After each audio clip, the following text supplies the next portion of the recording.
Selamat pagi, jumpa lagi dengan KPA Kota Administrasi Jakarta Timur bersama saya Ahmad Nur Yunif, KPA Kota Administrasi Jakarta Timur.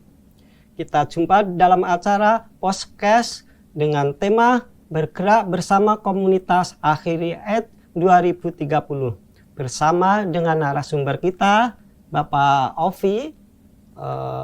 Kita dengan tujuan mengurangi stigma dan diskriminasi di masyarakat ke orang dengan HIV AIDS dan jauhi virusnya bukan orangnya. Tujuan penanggulangan HIV adalah mengakhiri epidemi dengan ditandai tercapainya 3-0 infeksi baru, 0 kematian dan 0 stigma diskriminasi menuju ending AIDS tahun 2030. Untuk mengetahui lebih jelas program atau strategi apa saja yang telah dilakukan dalam pencapaian ending AIDS tahun 2030, kita mulai sesi ini. Perkenalkan, nama lengkapnya siapa, Pak? Saya Donatianus Ovianto, dipanggil di teman-teman itu Ovi. Ya, siap. Katanya Bapak sudah open sebagai ODIP. Kapan Bapak tahu sebagai ODIP?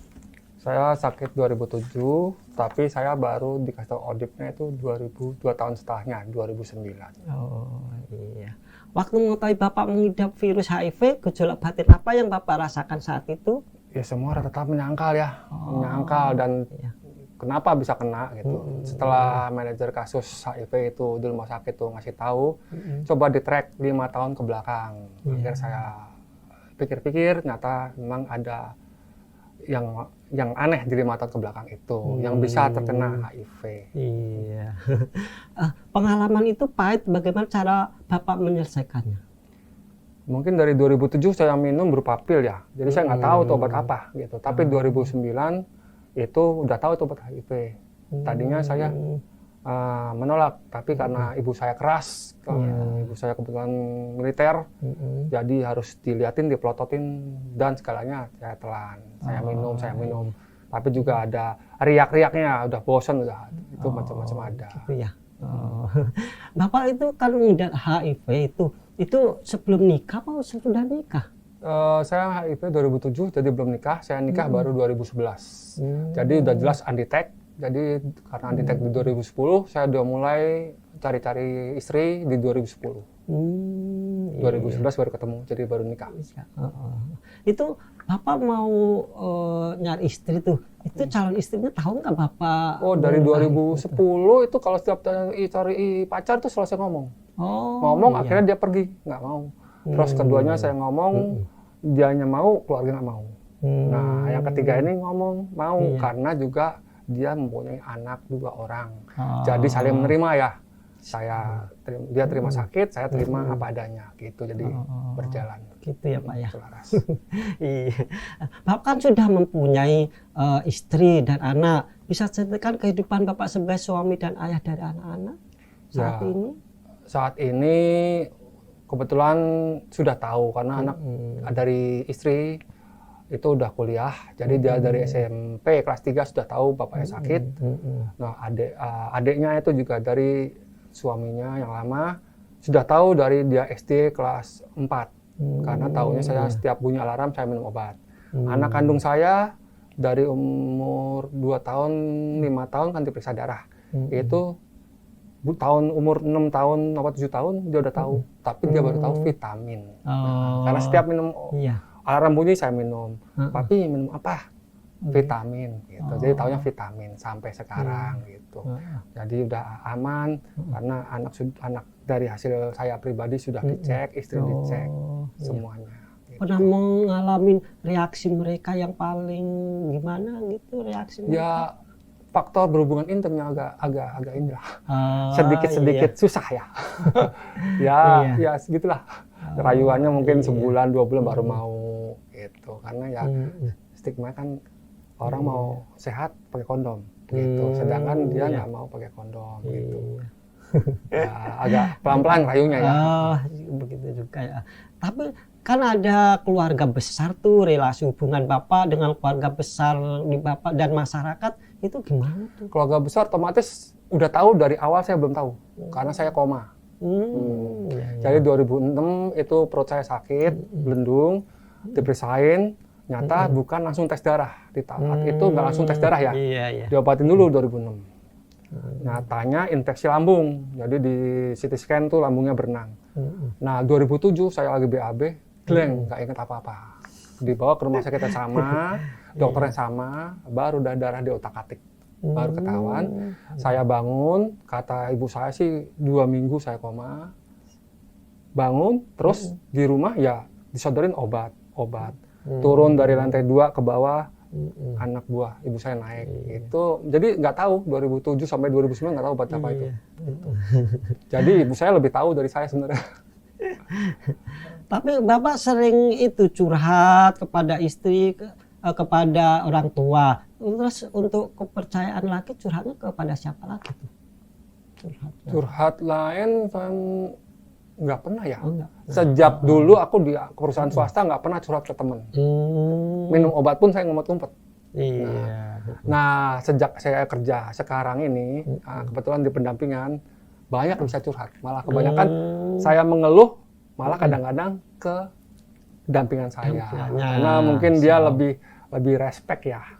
Gitu. Dulu ya saya ngomong ke ibu saya, ke istri saya, di kantor saya pendam sendiri karena saya kerja perusahaan swasta. Jadi minum obat juga ngumpet-ngumpet. Bapak hebat ya, bisa hidup dalam keharmonisan dan dalam religi yang Bapak anut. Apa yang membuat Bapak bisa bertahan seperti ini? Ya aku sejak dulu sih nggak begitu mikir ya. Sekarang malah mikir karena setiap saya mendampingin orang di ruangan bangsal itu ya sedih melihat flashback ya. Yang tadi CD4 cuma 6, bisa pelan-pelan naik. Ya itu tambah membantu saya sejak kerja di peer support ini. Tadinya sih masalah telat kadang-kadang sejam baru saya minum. Kelebihan sejam malah saya minum. Karena saya mau minum nih jam 9 tahu mau minum. Ada teman saya, ya akhirnya jam 8 saya minum.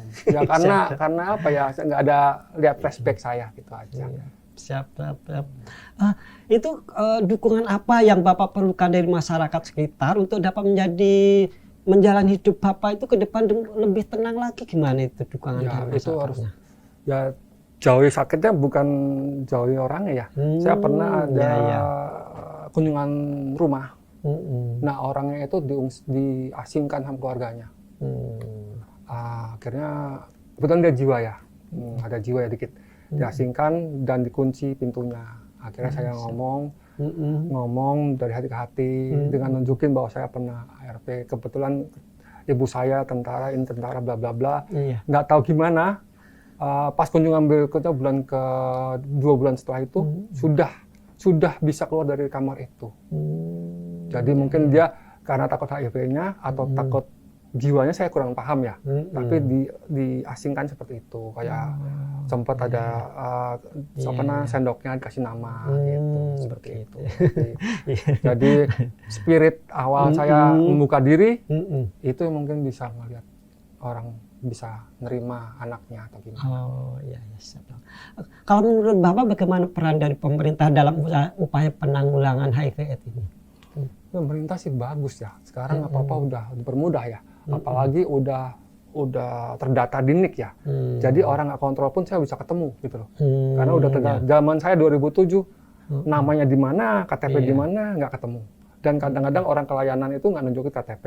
Jadi sesuai dengan kata-kata. Alamat di mana ditulis. Jadi kami kedepannya lebih gampang untuk melihat orang yang positif. Gitu. Terus untuk religi sih saya cuma nyaranin agama manapun bila sudah tahu positif jangan jauhi orangnya. Karena saya juga pernah diskriminasi di lingkungan saya, di agama saya. Gitu. Karena waktu saya koma kan ada namanya sakramen perminyakan. Gereja datang, nggak tahu info kemana-mana gitu.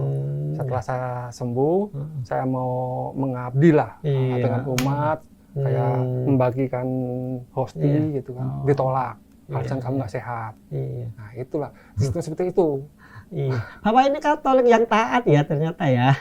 Ya taat sih enggak, tapi pengen apa ya, pengen berfaedah ya. Aku sampai waktu koma itu ibuku bilang gini, waktu saya udah mulai sadar ya 2009, kamu itu udah berkat katanya gitu. Kata dokter umur kamu 8 bulan. kok bisa sampai 2022 gitu. Jadi ya ibuku sendiri udah gitu ya. seneng Iya, bisa napas kembali. Siap, semangat, tetap semangat ya Pak ya. Iya. Oh, terus seperti yang Bapak sampaikan bahwa saat ini pemerintah telah menyediakan obat-obat terapi secara gratis untuk ODIP. Apakah Bapak meminumnya secara rutin tuh? Iya. Tapi itu sempat pernah ada kejenuhan.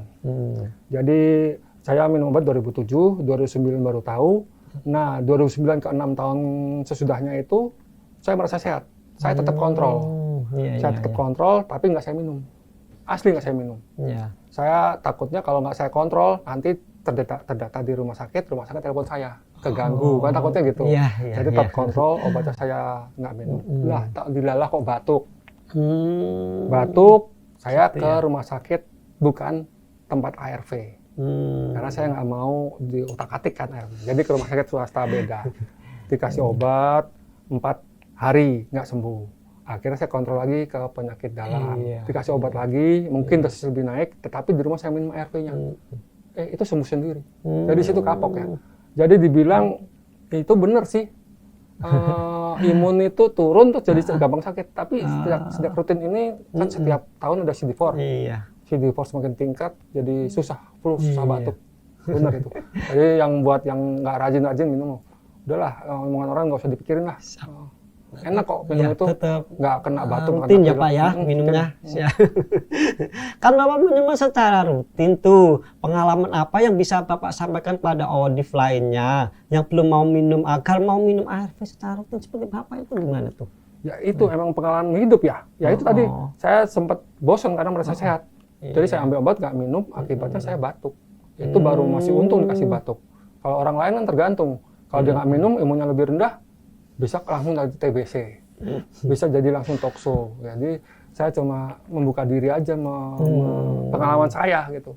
Kalau ilmu ARV otomatis saya kurang paham karena ya itu kan bahasa kedokteran juga. Jadi kalau ada data, kalau dia nanya, tar ya, saya tanya itu ke dokternya. Karena saya takut salah ngomong gitu. Tapi kalau pengalaman silakan gitu. Karena udah ngerasain berobat, ngerasain bosen, ngerasain ya diskriminasi sedikit, keluarga gimana gitu, tahulah. Tetap semangat ya Pak ya. Saat ini kan Bapak positif. Apakah Bapak sudah merasa yakin dan mantap untuk hidup sebagai manusia layaknya seperti biasa, nggak positif? Saya udah merasa layak kok. Udah merasa layak. Pertama, saya tiap tahun walaupun VL itu gratis, CD4 di tempat saya berbayar. Tapi saya tetap cek CD4. Di situ saya melihat dari sekian naik sekian, sekarang sekian. Itu kerasa. Jadi udah who cares lah gitu. Ya saya itu menyaring ke dampingan saya, coba kalau nggak percaya CD4 kamu yang dulu sama sekarang pasti beda. Kan setiap tahun, tapi kan CD4 bayar. Ya kalau bayar ya bayar, tapi kalau nggak mau bayar saya pindahin ya puskesmas gitu. Jadi itu untuk rapot kita ya. Keseriusan ARV kan dilihat dari VL dan CD4. Jadi sebenarnya layanan juga nggak terlalu mempermudah, banyak VL-nya bisa gratis, di pusat CD4 juga gratis gitu aja. Udah bagus. Udah Panjang ya Pak ya ceritanya kalau mengenai ini. Terus ada hal lain yang Bapak ingin sampaikan ke masyarakat umum terkait komunitas ODIP agar mereka bisa produksi dalam hidup mereka Pak? Ya semua ini tergantung, dia harus ketemu orang yang pas untuk curhat. Gitu ya. Sebaiknya memang kalau ke layanan ARV itu ditanya, di sana tugas untuk pendamping siapa. Biasanya pendamping itu biasanya dia mengalami. Kalau udah mengalami, biasanya bisa tertular. Jadi setiap saya ada data yang dia nggak itu, pasti saya membuka diri, akhirnya dia ngomong. Jadi harusnya memang kalau harus ada kerjasama ya antara layanan sama pendamping tadi. Karena agak yang susah itu nggak minum obat, biasanya tidak ada curhatan yang positif. Banyak kan curhatan yang negatif. Buat apa sih minum? Kan ada herbal bla bla bla bla bla. Itu konotasi herbal itu kadang-kadang ya. Padahal herbal itu kan ibaratnya buat nambahin imun, tapi kan enggak menyehatkan seperti ARV. Siap. Bapak pernah mengalami stigma dan diskriminasi di masyarakat gimana itu? Tadi saya bilang tadi, yang di gereja tadi.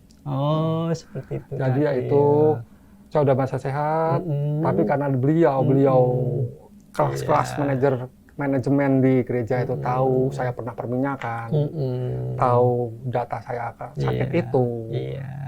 Janganlah kamu jadi pembagi komuni, kamu kan sakit. Nah, padahal sakit itu tidak tertular dari tangan. Gitu, terus aku nanya sama promonya, ya kalau mau komplain ke Vatikan ya itu yang repot. Ya sudah lah, aku udah nggak usah ngelayanin ibadah lah, ngelayanin lain. Tapi kalau urusan keluarga tidak diskriminasi. Awal-awal doang, sejak ada internet 2009 dia mulai membuka diri. Sebelum ada internet, ya itulah ketakutan seperti itu. Jadi aku pernah sendoknya dikasih nama, piring dikasih nama tuh ngalamin. Tapi udah mulai 2009 udah ada internet, ibuku mungkin googling, udah mulai terbuka. Udah bebas, mau kerja juga silahkan kerja gitu. Jadi internet pendukung juga. Jadi sebaiknya ya kalau ada yang diskriminasi ya lihatlah, di googling lah gimana bagusnya. Iya, perbincangan kita panjang. Terima kasih Pak Ovi yang telah membagikan ceritanya. Pemirsa sekalian, demikianlah perbincangan kami terkait Bapak yang Odi, Pak Ovi. Mereka tidak memerlukan macam-macam kecuali dukungan Anda tanpa stigma dan diskriminasi. Mereka seperti bapak lainnya yang ingin keluarganya bahagia ya. Terima kasih. Wassalamualaikum warahmatullahi wabarakatuh. Waalaikumsalam warahmatullahi wabarakatuh.